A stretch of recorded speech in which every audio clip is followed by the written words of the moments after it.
I just like to describe it as a futuristic Western. I mean, I see it as a Western sort of in general, but I would say it's, Mike Shannon plays a father in a future version of the American West in a catastrophic drought, doing everything he can to help his family survive, while he tries to convince these men that are drilling the water wells above his farm to bring water back to his farm, which is fertile but dry. And that pretty much sums it up, but I would also say out of that, as an audience kind of point of view, it's simply a very unique story and something that's extremely enjoyable. I'd like to think I would do good. Figure it out, yeah, but I wouldn't guarantee it. Yeah, definitely. Yeah, it's extremely interesting because the world that they're kind of forced into has almost degenerated them and, you know, taken them back into this Western civilization, and they're not so much simply living through a controlled, categorized way of living now anymore. It's more surviving even.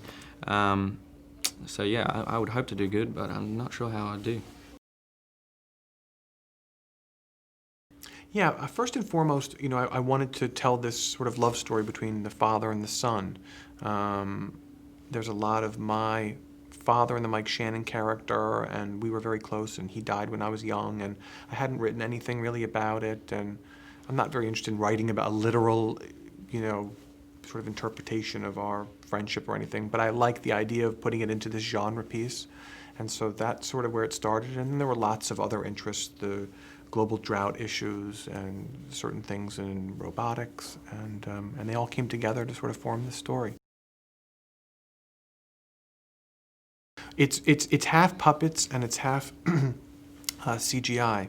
So we had the torso of the robot built, and there were two performers under it, and then we digitally removed them and we animated the legs. So we always wanted to try to have like the center point perspective of the movie be a real thing that, you know, Kodi or Michael or the other actors could put their hands on or put something in, and it would be the parts that you're not necessarily looking at directly with your eyes, sort of below what you're looking at, that would in fact be the visual effects, and I think that's a very real quality. It was kind of a huge help, and I think that's what also made it extremely realistic.